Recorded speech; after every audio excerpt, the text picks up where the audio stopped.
Antum bagusnya itu di copy apa di print, di copy biar antum bisa nulis catatan-catatan di bawahnya. Sengaja saya spasi antar baris tuh saya panjangin. Biar antum bisa ngartikan di bawahnya. Kalau di handphone saja kan antum nggak bisa nyatat.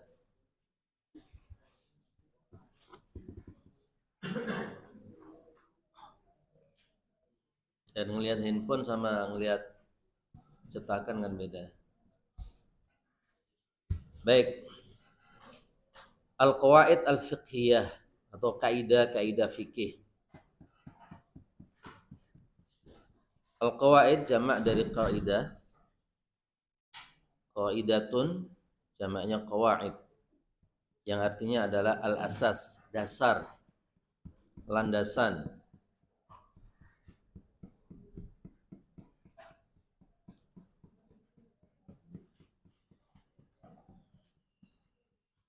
Pondasi daripada bangunan itu juga bisa disebut kaidah. Karena dia landasan, karena dia dasar.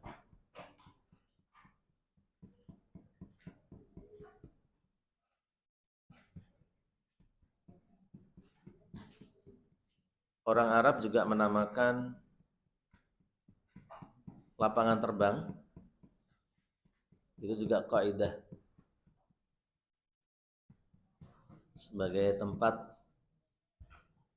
apa take off dan landing pesawat itu.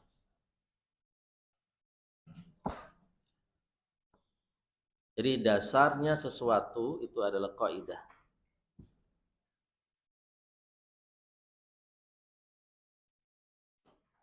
Kata qawaid ini ada di dalam Al-Qur'an surat Al-Baqarah 127 ketika Allah mengatakan wa id yarfa'u Ibrahimul al-qawa'ida minal bait.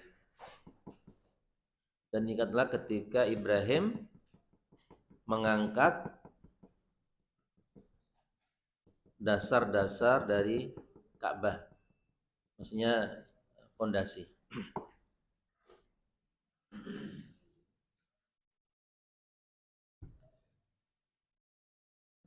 Adapun dalam istilah dan selalu yang kita kehendaki dari makna qawaid itu makna istilahnya, bukan makna bahasa. Makna bahasa bisa jadi jauh dari makna istilah yang kita kehendaki atau mendekati. Yang bisa jauh bisa mendekati, tapi yang selalu kita maksud dari setiap istilah-istilah atau makna-makna di dalam keilmuan itu adalah makna istilahnya atau makna syar'inya. Di dalam istilah ulama berbeda di dalam mengistilahkan atau mendefinisikan qawaid. Ada yang menganggap bahwa kaidah itu adalah perkara yang sifatnya menyeluruh. Ada yang menganggap kaidah itu bukan menyeluruh tapi perkara mayoritas. Bagi yang berpandangan bahwa kaidah itu adalah sesuatu yang sifatnya harus menyeluruh, maka mereka mendefinisikan kaidah dengan definisi hukmun kulliyun yantabiqu ala jami'i juz'iyatihi liyuta'arraf ahkamuha minhu. Hukum umum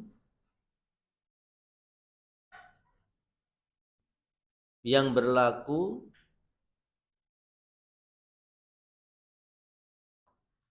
terhadap seluruh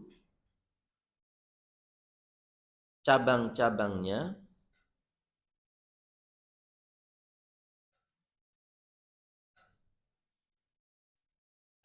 sehingga hukum cabang-cabang itu dapat diketahui dari hukum umum itu.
hukmun kulliyun yantabiqu ala jami'i siyatihi yuta'araf ahkamuha minhu. Hukum umum, hukum kulli yang berlaku terhadap cabang-cabangnya atau seluruh cabang-cabangnya atau bagian-bagiannya, sehingga hukum-hukum dari cabang-cabang atau bagian-bagian itu dapat diketahui dari hukum umum itu.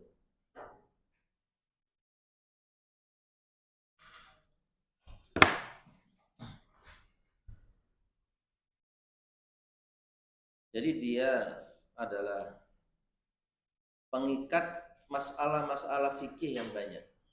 Ada masalah-masalah fikih yang hukumnya sama, kemudian diikat dengan satu ikatan, kaidah namanya. Sehingga hukum masalah-masalah ini cabang-cabang masalah ini, dapat diketahui dari hukum umum ini.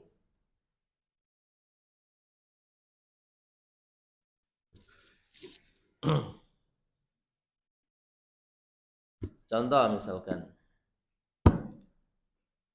kaidah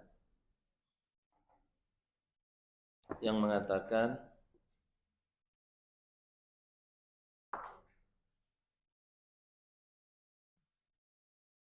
setiap hewan, ini bukan kaidah fikih tapi sebagai contoh saja untuk mendekatkan. Setiap hewan menggerakkan rahang bawahnya ketika mengunyah. Setiap hewan atau seluruh hewan, setiap hewan atau seluruh hewan menggerakkan rahang bawahnya ketika mengunyah.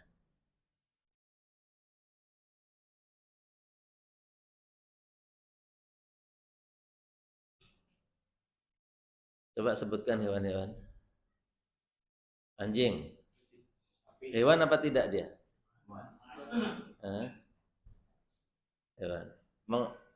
Dia menggerakkan rahang bawahnya nggak ketika makan? Bukan atasnya kan? Sapi, kambing. Kemudian apa lagi?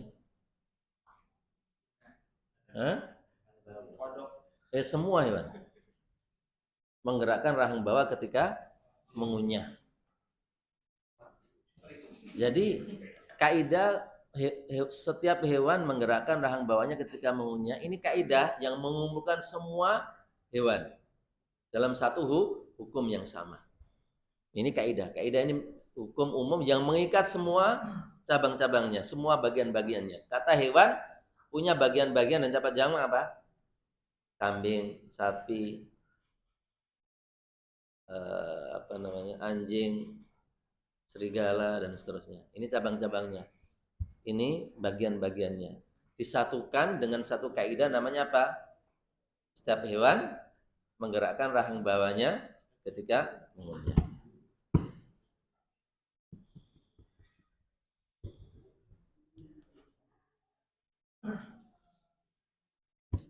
Jadi yang namanya hewan ya menggerakkan rahang bawahnya ketika mengunyah. Sehingga antum ketika mau menebak ini hewan apa tidak, gampang, pakai kaidah ini. Ya kan? Dia kalau makan menggerakkan rahang bawahnya enggak?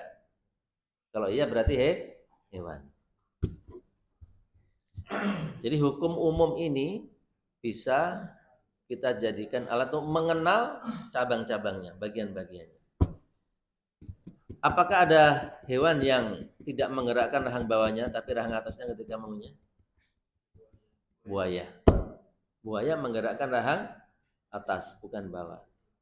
Berarti ini pengecualian dari kaidah, tidak banyak, hanya sedikit. Di antaranya buaya, tapi mayoritas hewan kalau mengunyah menggerakkan rahang bawah. Nah, kalau ada yang tidak masuk dalam kaidah ini padahal dia hewan juga, maka itu disebut pengecualian dari kaidah dan tidak merusak keumuman kaidah, tidak merusak kaidah, tidak membatalkan kaidah. Jangan kita membatalkan kaidah gara-gara ada pengecualian karena sifatnya kaidah itu akan selalu ada pengecualiannya. Tapi menurut sebagian ulama, kaidah tidak bisa kita katakan sebagai hukum umum. Kenapa? Karena akan selalu ada pengecualian. Maka yang pas kaidah itu kita definisikan dengan hukum mayoritas, bukan hukum umum.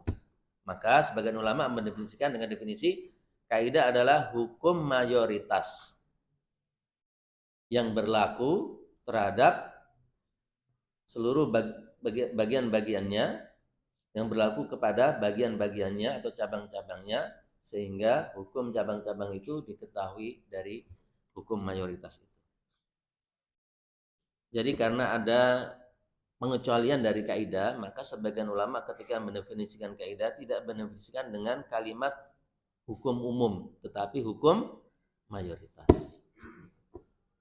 Jadi ada dua pandangan ulama mendefinisikan kaidah. Pertama, mendefinisikan dengan hukum umum, yang kedua dengan hukum mayoritas.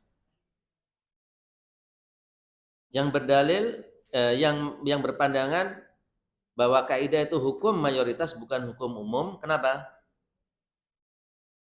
Kenapa? Ada yang berpandangan bahwa kaidah itu bukan hukum umum tapi hukum mayoritas.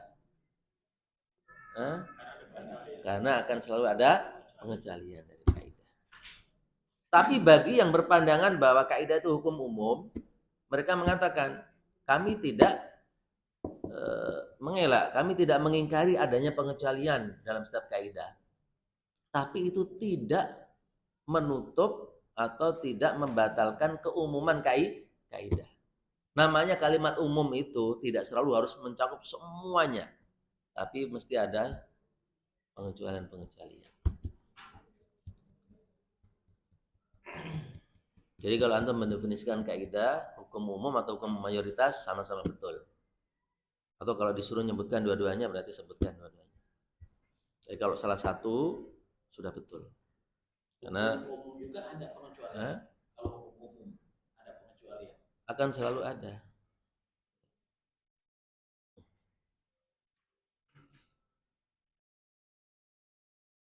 Meskipun tidak selalu, akan ada sebagian umum yang makanya yang mengatakan, yang mendefinisikan hukum umum itu mereka pandangannya dalilnya apa? Kata-kata umum tidak harus selalu tidak ada pengecualian. Adanya pengecualian itu tidak merusak keumuman. Jadi hanya perbedaan dalam istilah saja mendefinisikan pakai kata umum atau pakai mayoritas. Tapi maksudnya sama-sama mengakui kaidah itu apa ada pengecualiannya.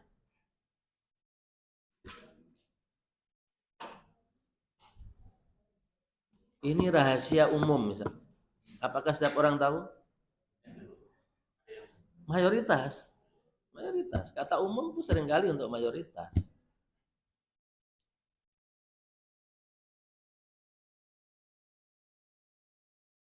Baik.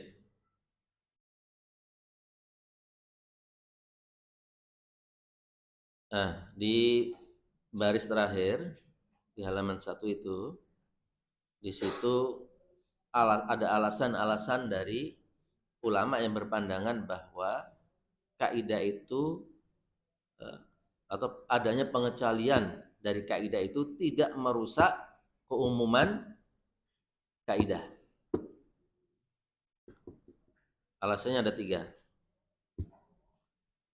Alasannya 1, 2, 3 yang ada di atas halaman 2. Yang pertama adalah annal qawaid allati qad jarat biha sunnatullah aktsariyya la'am.